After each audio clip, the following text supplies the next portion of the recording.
Alright, into customs, and maybe you can tell that my voice is kind of struggling today. So hopefully we'll get through this relatively short run without it completely going. Now, what I wanted to do here, I mean, we are in the new update. I have been uploading a lot of pre-update material still, and there is still plenty more to go.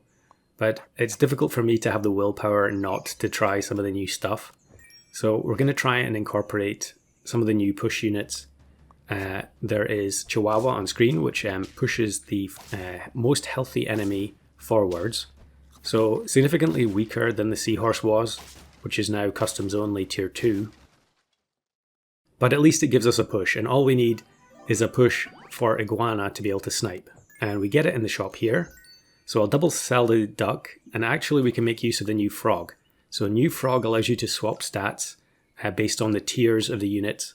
So at level 1, we can immediately swap the stats on tier 1 and 2 units, which is incredibly helpful for, well, exactly what you can see on screen here. We swap the stats onto the second Chihuahua. So when we combine them together, we're going to be able to have a much bigger Chihuahua overall. And you can use that with a lot of the tier 2 units. I mean, you can see jellyfish on the opposing team. If you have a particular build that relies on a tier 1 or 2, you can stat up your jellyfish and then swap them without having to get level 2 frog anymore. So yeah, that's a very interesting and useful change. But like I was saying, push has undergone some changes. We do have a Chihuahua as a new unit, but also seahorses on tier 2. And I don't think we've found one yet. But I think, having tried variations of this, I decided that it was easiest just to go for both seahorse and Chihuahua as soon as possible. We need to get as many early wins as we can for this squad to really have any chance. Because the push team just is not good. And maybe that's not necessarily a bad thing. Because if you had loads and loads of teams in Arena which were just shuffling your lineup every single time, the game would probably be borderline unplayable. So yeah, it's one of the rarest combos. Prior to this update, I'd probably only seen it, like 5 or fewer times, maybe slightly more than that. Now I did see some other people doing the same thing as me, and I would imagine it's because, the new units, Chihuahua and Ibex, are out. So people are trying to make use of them. But I think as time goes on, that will kind of fall away. And you won't really see this type of team very frequently. So we get the bat here, which is the other unit I wanted. Now it's the only non-push related unit that I wanted in the team. Because I had had many attempts at this point. And the iguana damage just wasn't cutting it. So we really need to be applying weakness as well. Unfortunately, the bat has lower attack here than the Chihuahua. So I think, actually, does that matter? I'm not sure if the bat's attack matters, because I think the iguana snipes are going to go off after all the start of battle stuff. Either way, I'm going to end up swapping the stats from the bat regardless. So maybe that was an unnecessary expense. But yeah, in the subsequent attempts, I was trying to make sure bats had the highest attack in all situations. Now another change, you can see it on screen now. I bought pineapple for the iguana. However, pineapple has been changed so that it only works 3 times. So even if we end up with eggplant on every single unit other than the iguana, the extra damage is going to run out very quickly. So, I mean, clearly that change was not done with push in mind. There was no intention of nerfing one of the rarest builds in the game. But, it's just one of those unfortunate consequences. So we'll take Penguin here just to get a tiny amount of stats. And I think actually this was one of the runs I had that I had the lowest number of stats overall compared to any of the others. And most of the time, with a lot of odd teams, you feel like you just have to get as many stats onto your team as well to stand any chance. I guess with some of the snipe builds, you can really race to an early victory. But we need as many eggplants as possible. And eggplant is tier 5 now. So in the olden days, it was tier 3. So you could very quickly get a team of seahorses and iguanas going that all had eggplant in the early turns. And that's just not the case anymore. So if we want multiple eggplants, we're going to have to hang on.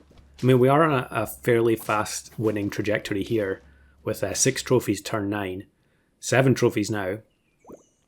But the team is rapidly going to fall off with only a 1 push from the chihuahua and 1 from the seahorse. Now I do have panther frozen here because panther plus eggplant will give you extra pushes as well.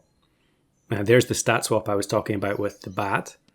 But we also get the opportunity for albatross here. Now albatross is just the replacement for Wolverine. It has the exact same ability as the old Wolverine, except that it only works on tier 4 and below.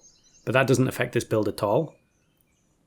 And so I'm glad that albatross still exists, because I don't think this team really could have had the damage output necessary to get anything done without it. So yeah, we decide not to go with panther, and we'll bring in albatross instead, and then hope to find 4 eggplants basically. So there's the first one. And yeah, we don't really need any levels on the chihuahua. A lot of the time Chihuahua's ability is pretty weak because the biggest unit on the opposing team is often in the front space, like this one here. So, pushing it forward generally doesn't make any difference. But we just want it for the push effect, really, and that's it. And because it was a tier 1, it was just readily available. Of course, there were loads of runs where I tried to get panther plus eggplant, but, I would find eggplant and no panther, or vice versa. Now we do find another 2 eggplants here, so we're up to, 4 pushes. And of course there is actually also ibex on tier 5, so that's another push unit that's been added. Clearly a very powerful ability. However, for the purposes of this team, it's kind of inconsistent. And after a few attempts with it, I realized that if you have multiple pushes, the ibex does not reduce their stats in order that they were pushed. So actually, you can end up pushing a bunch of things, and then the ibex uses its ability on the weakest unit on the opposing team, which often was a complete waste. And so weirdly enough, I think it turned out to be much better just to take Seahorse, really, from the very beginning, and then not bother trying to find those tier 5 units. So that was a surprising round. I mean, that previous team, it might have looked like we were going to lose, but we ended up instant sniping the re-summoned Mimic Octopus using the Iguana. And we're actually 1 chocolate away from the level 3 Albatross. Although we do face a more conventional snipe team here, so I think we're going to get demolished. Actually, it was fairly close, so yeah. Maybe if we had 1 more push there, it would have been a tie. But now we get Bat to level 3. And then we roll Albatross on the next roll. So very fortunate there, but it is turn 15, so we're going to be struggling against most teams. But the matchmaking dredges up this other squad going for something unusual. I have to commend them because it's so rare to face those types of teams. Someone going for Visitor Reindeer, you just don't see that very often. And yeah, it took a lot of attempts to actually find an opponent that squad could beat that late. So here's the run that was the backup. If I hadn't been able to get another run that I was happy with, I would have gone with this. And you can see at the back we have the cat moonlighting as a push unit because it has eggplant. But with the instant level 2 from Hatching Chick, it was, the scaling made such a big difference there. And then here's one where I ended up facing someone going for the same thing, except they've got Kraken and Ibex. Now I have level 3 Lucky Cat here, and that's because I was using it to try and transform it into Seahorse or Iguana, and it just didn't pan out. Now here's another one on 9 wins where we actually got the Panther, and we get a ton of pushes and reduce the stats with Skunk. But yeah, against most teams that have decent scaling, this squad just isn't going to work, regardless of how many pushes you have. I think that actually shows how big a difference it makes having Albatross instead of Skunk. There are a lot of units there that could have been killed off quite easily. So here's one where we completely destroy the Warg synergy by taking its mana away. And because of the lemon on the tiger, we end up losing anyway. So yeah, a couple of 9-win runs that came close. And then lastly here, yeah, here's another one. We We have the donkey as well here for an extra push after the chihuahua faints, and in the end it's going to be a 1 HP loss. So it's definitely possible to get a decent run with a full push team, but if you're looking for consistency, I think you need to look elsewhere.